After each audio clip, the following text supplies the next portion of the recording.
Hello and welcome to episode 2 of this FM Network Career. I'm up against my Honest Football Podcast co-host Craig Savage, and you can probably see the reason we're back today because it is Chesterfield v Barnet, the two sides we are managing. We were here last time. I think we were just about to start the season and we had loads of transfers to go through and all of that.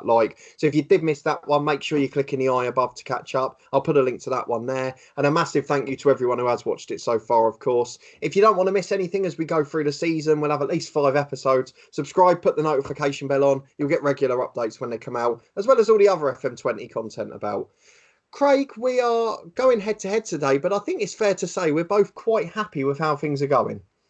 Yeah, I'm very surprised at where we both are on the table. I didn't think it would be this close to really the start of the season. Not gonna lie, it was. I'm absolutely delighted with my squad at the moment. I'm surprised.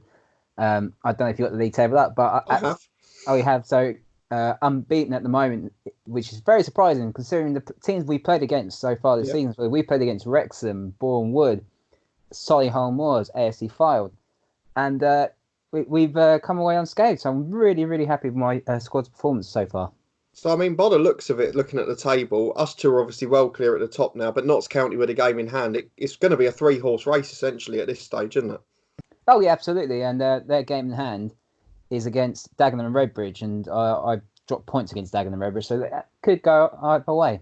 I'm pretty sure I've played them, actually. Hang on, have I? Oh, no, I haven't. I've got them coming up next month, so I'm sure I'll drop points then as well. But we are going into a big game today. There is 1 point separating us at the top of the league. We're both flying after 9 games. I can say from my point of view, it's going better than I expected, and I'm sure it's the same for you. Yeah, absolutely wonderful, my players. Wonderful.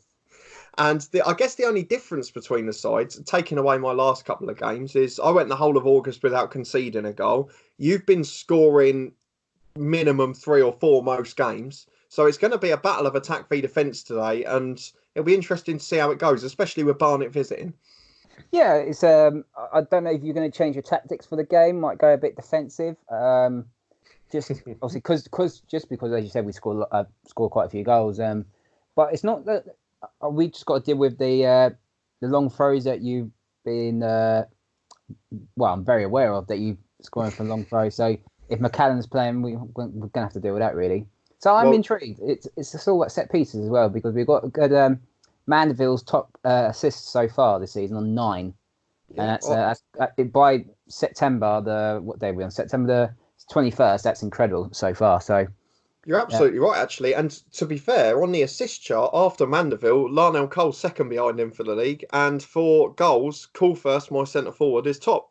You haven't actually had a player score more than 4, which is quite remarkable considering the amount you've scored. Yeah. I think we're all scoring from everyone's scoring. To be honest, I know like top goal scorers. I think 3 or 4. So everyone's scoring, and that's the pleasing thing about it. It's not just relying on my strikers and who haven't really scored as much, but they're everyone that is contributing. Absolutely, and there'll be no surprise to people from what I've mentioned at the start that Scott Loach, my goalkeeper, is top of the clean sheet ranking, but he's just starting to fall away the last couple of games, so that could be a bit of a concern today. But either way, we're here for one reason and one reason only. It is Chesterfield v Barnet. So we're going to skip straight ahead to the preview screen so we can go through the lineups. But let's very quickly see, Craig. I'm going to bring up to see who's favourites. And I'd imagine it's going to be you. It is you. You are just about favourites to win this game. You're in strong form. We're inconsistent. And we've both got 1 injury apiece. So Joseph Yarni, how important was he to you? Once again, there's another player that's been scoring. I think one game he scored 2 in one game, which was remarkable for a centre half, but he's been a bit of a blow. But our replacements, I forgot my replacement, Maguire and Evans, them two are forming a really good partnership. Jai Reason's been out for a while as well. He's available. He will get through his fitness test this game, so he will be available to play. Up front, it seems to be weirdly my struggle, considering that I'm scoring quite a lot of goals. Scott Bowden's struggling. I've got Denton, not even in my 16, who, to be honest, I don't really rate. Nathan Tyson, who got injured early in the season, so that's why I got in Ellis in Dolo from Walsall. Yeah. It's Walsall, isn't it? Not Swindon. No, it's Swindon. It's Swindon. It is Swindon, yeah. Where am I getting Walsall from? Don't know. Probably the other state. No, from Swindon. Very good player. I realised you've used him before in your if you FM saves, Cody. Not very well, as people who are watching my Dawkins series will tell you. So it's funny how it's working for me but not working for you. I don't know, but that's a story for another day. But yeah, other than that, one other change for me will be David Tootle, who is also on loan at the club. Oh, sorry, not David Tootle, Matt Tootle. Matt Tootle, yeah. Matt Tootle is on loan. I'm getting my names wrong here. I'm worse than bloody Joe Kinnear. Matt Tootle on loan from Notts County. He's going to start at right back ahead of Brown because he's played enough games. He's a bit tired. Fair enough. I mean, I'm showing them my injury screen, which shows that I've got a problem at right back as well, which happened just a week before this game, which was Peter Chioso, who is out for a couple of months now with a hamstring strain. And you mentioned the player Lawrence Maguire as well. He's another one I had at Dorking in that save, and again, wasn't very good there, but you seem to be getting the best out of him, so fair play to you. I'm going to talk very quickly about the replacement for Peter Chioso, and I'll take them to my selection screen. And that man is a former England under-21 international, a former Wigan man, a former Newcastle man, and a former Kolkata man in the Indian Super League. That man is Ryan Taylor, who many people will know. Physically, he is absolutely shot, but otherwise, he's got a long throw as well. So, Craig, it doesn't matter if McCallum plays or not. Well, once again, we'll just have to deal with it, ain't we? So it'd be interesting to see on the first row how we deal with it. You'll be one of the first clubs that would. But I'm also going to take you over to Chesterfield very quickly, just before we head into the match, because Craig's got one signing to talk about too. And obviously you won't see in quite as much detail because he's hidden most of his attributes to me. But that man is Ellis Yandolo, who you touched upon. But talk to me a little bit about him, because I can see 6 games, 3 goals, 3 assists. You can't ask for much more than that. No, it's been... I need a cover for an attacking left midfielder or a left midfielder. And Ellis Yandolo was available. And... No, his stats are improving by the game. Very good at free kicks. Very good determination. Work rate's very high. Yeah. Loads of stamina. Crossing, not too bad. So he has been an absolute revelation for me since he's actually come in. I was actually very surprised, considering how much negative you gave me beforehand of signing. I was delighted when he signed for you. I thought that would be an easy season. So he's actually has turned on the stars. I'm really happy with that. No complaints at all. And I guess the one thing I will say is that last episode you introduced Tony Adams as your director of football. So which one of you two's taking the credit for Yandolo? I think Tony. I'll say Tony. Tony's done most of the business. And they've been excellent. Yeah, absolutely. It's better than Rivaldo. But that's for another say that you hopefully will see it on the Honest Football Podcast channel. Absolutely. I would say get in the eye above and have a look, because the first episode of that's there and you'll know what the Rivaldo saga's on about. We went for nostalgia. But anyway, back to this one. No, got no complaints. Tony Adams has been absolutely superb. It's still a big squad. We had to inherit an under-23 side just because we've had a big squad. Yeah. And Tony Adams has signed 2 16-year-olds, just for the under-18s, but also for the under-23s, who might step up to the plate on there as well. Fair enough. I mean, I've had about 5 under-18s come in. They're all 16-year-olds, all bar one's never going to be near the team. But either way, they're getting to work. I'm not going to complain. So we're going to head straight into this game. We'll bring up the lineups and we will talk you through our 11, our tactic, and what we're hoping will win or lose each of us the game. Right, we're into kickoff, and you will firstly see there's going to be a clash of formations and a clash of styles. So I'll let Craig go through his home screen in a minute, but I want to talk about the away team. The visitors are Barnet. We're just on the coattails, and a win today takes us top, so we've got to be bearing that in mind. However, we've got some problems. So Jimmy Dunn, the captain in central midfield, is throwing a wobbly and not very happy with us. Paul McCallum, it's great that he's got the long throw, as Craig mentioned, and it's not just a long throw, it's a long flat bullet throw. But the problem with it is he's the target man. He's the one I'd ideally like to be on the end of it. So at the moment, I'm relying on the 2 centre-halves, of which Dan Sweeney's got a couple already. But aside from that, it's a classic 4-4-2. I'm expecting to be out of possession a lot. I've had to drop the defensive duties for the fullbacks because Ryan Taylor's not quite as mobile as Peter Chioso. But I'm just hoping, to be honest, that we can come out of here with a draw. But as I said to Craig off camera a minute ago, I've got a feeling this could be a nasty day for me. Craig, you've gone for the 4-2-3-1, so I presume you're going to be playing a bit more football than me. Well, yeah, as the home side, you want to be on the attack in front. If it was away at Barnet, I probably would have gone a bit more defensive. So it's a 4-2-3-1 for Chesterfield today. It's Ross Fitzsimmons in goal, Matt Tootle, Evans, Maguire, and Buchanan is your defence.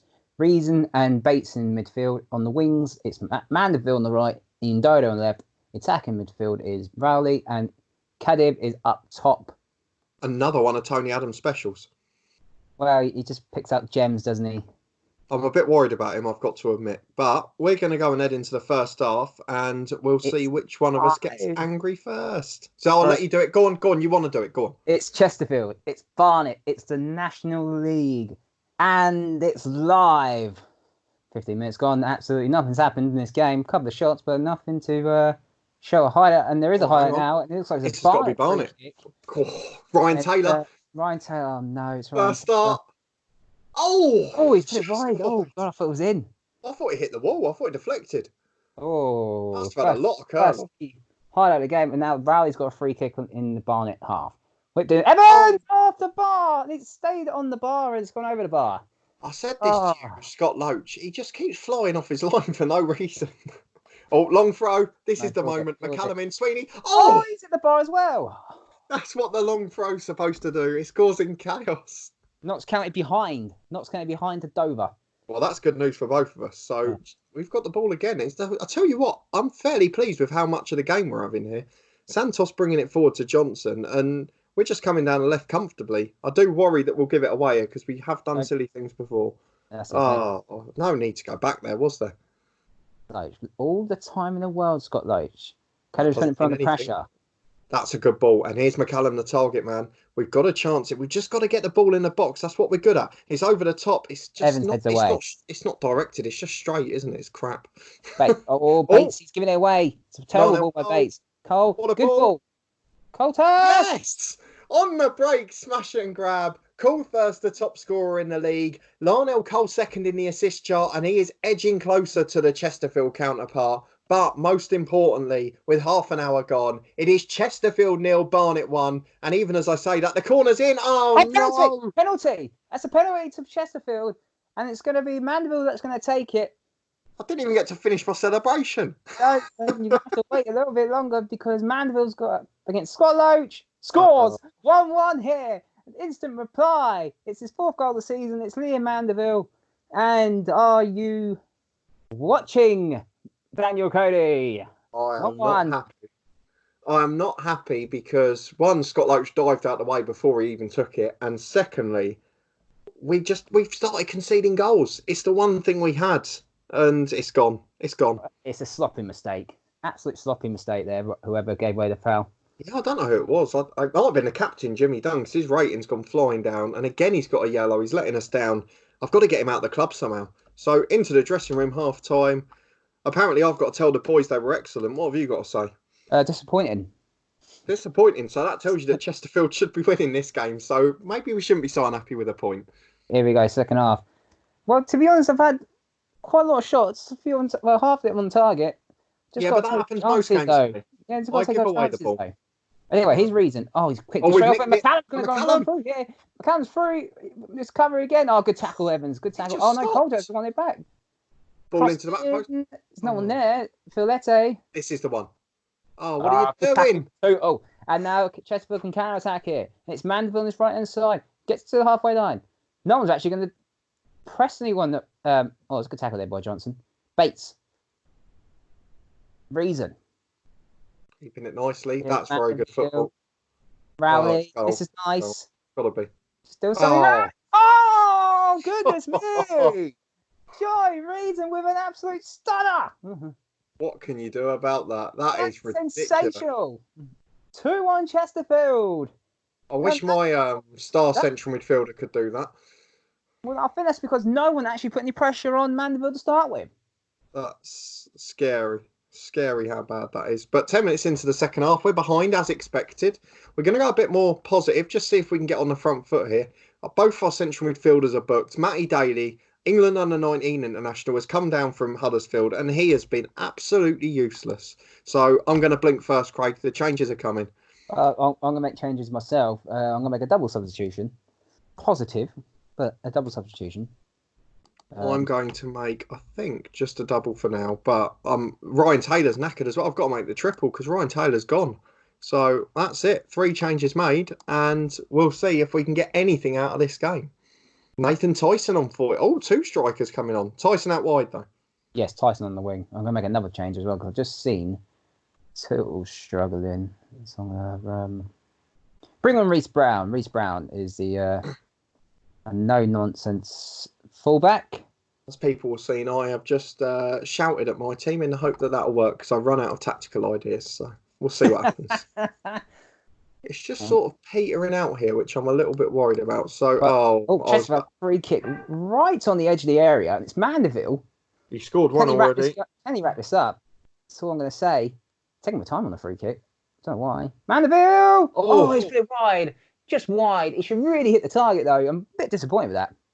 I'm going to go a little bit more direct here. So we're going to go quicker. There's no need for us to hang about now. And I'm going to push further up the pitch because Ryan Taylor doesn't need to be protected anymore because he's sitting on a bench. So 12 minutes left. Scott Loach, can you kick it straight for once? Out to Lionel Cole. That's perfect. Cool first. Here we go. Tackle. Daly in the middle. Come on, do something special. That'll do. Oh, no one's on the end of it. Batesy. Mandeville gives it away. Come on, down the left wing. This is the ball. But they're just crap. Oh, but it's in. Cool first. Oh, he's missed. He's in the bar. Oh, no. Top scorer in the league, and he's missed that chance. He's got to score that, Jeff. He has got to score that. I can't believe he's missed that, Codes. I'm going all out attack, mate, and I'm waiting for you to make your time wasting changes so we can get on with this. I can't believe he's missed that. I really cannot believe he's missed that.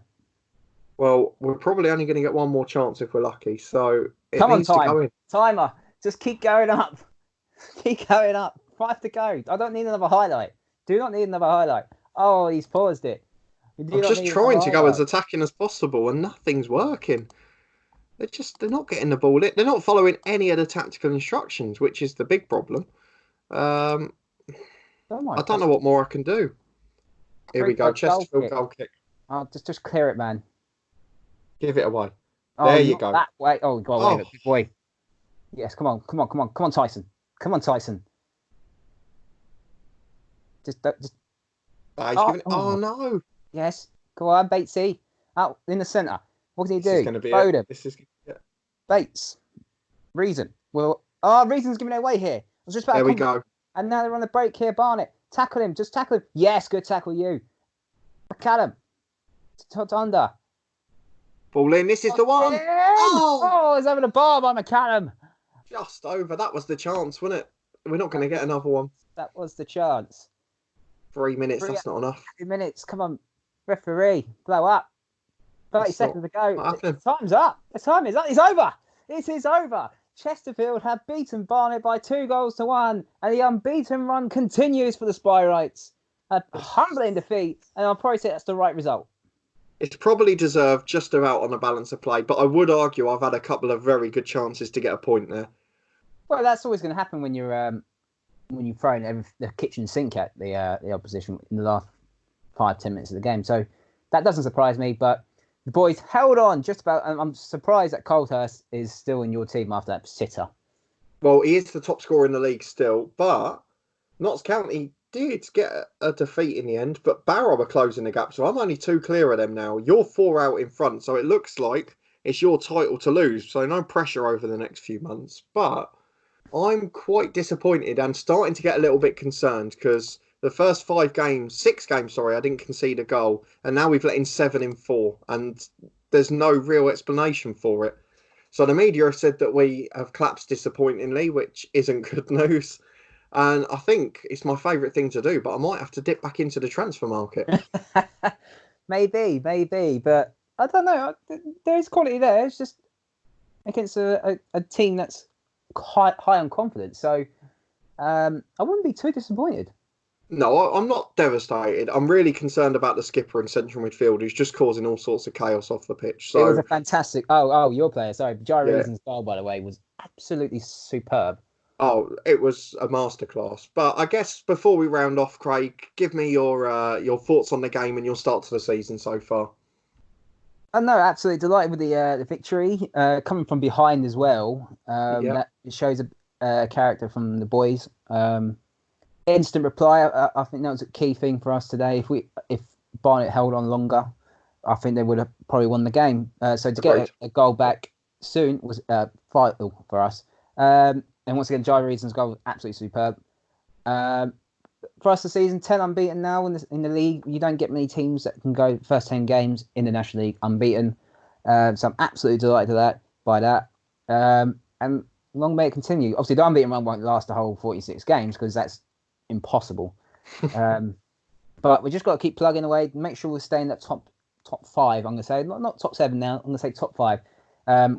Just I'm looking at the league table. I'm not saying I'm overconfident or anything like that. I'm just looking where we are at the start of the season. So we're already 8 points clear of 7th or 5th, actually, to be honest. So just got to keep that run going. Just stay up there. Hopefully the players can stay fit. And we just got to see how it goes. And the same thing for Barnet. We just got to carry on. I think we're both doing well. You might want to dip into the market, but just looking at next week's games, you've got Ebbsfleet away, who are in the playoffs, and I've got Stockport, who are just outside the playoffs. So once again, both on the same points. It's going to be tight, very tight. National League is always tight. But it could be a difficult season for me now. I'm a little bit worried about it. I was going to ask you actually whether you've sort of answered the question about whether you still wanted to stick with playoffs or you thought you had to aim for the title now because you're a significant amount clear. Yeah, to be honest, look, the minimum I said was playoffs in the previous video. I'm gonna still stick with that. It'd be disastrous if we lose out. But look, remember, there's only 4 points between me and you, so that's basically 2 games. So it takes 1 week really to turn it all around and collapse. So you never know, but hopefully we don't get to that situation. Agreed. So for me, back to the drawing boards, get a little bit of defensive solidity back. I've no idea what I've changed from the first 6 games. I don't think it's anything, but we'll have to work it out and get back to basics. I will promise right now that we will get revenge in a return fixture later this season, and it is a crucial time because it is about 6 games from the end, so it is possibly going to be a title decider if we're both still up there. And actually, the game before Chesterfield, I've got Barrow, and we're the 3 that are right up there at the minute. But in the meantime, we will be back around the midway point of the season, probably to talk about a few more signings coming in. Craig potentially talking about his big lead at the top of the National League, but hopefully I'll be a little bit closer by then. If you did enjoy this episode, please do put a thumbs up on the video. Let us know if you want to see more, because we can certainly carry on this network save if it's close, particularly if we both get promoted. We could even test ourselves in League 2 then. But if you have any questions, let us know down below. Tell us what you thought of the game and the performances and where you think we're both going to finish this year. And if you haven't already, subscribe for daily FM20 content, as well as many other stories such as this one and other network careers as well. As Craig mentioned earlier, he is also my co-host on the Honest Football podcast, and there's a link to the Matchday vlog series in the eye above, as well as the network save that we started there. Craig mentioned it a couple of times. We're a bit higher up the football pyramid in that one, and he's also got the assistance of Charlie. Thank you very much again to Craig for joining me for the second episode. I do appreciate you taking up a almost semi-permanent residency on the channel now. Thank you very much. It's always a pleasure to be on the channel, and hopefully there'll be more to come in the future. Absolutely, and I'm sure Craig will continue saying that as long as he's above me in the league table. No. We'll wait and see. But thank you very much for watching as always. I do appreciate it, and hopefully we'll see you next time, same time next week, and we'll be at the midway point.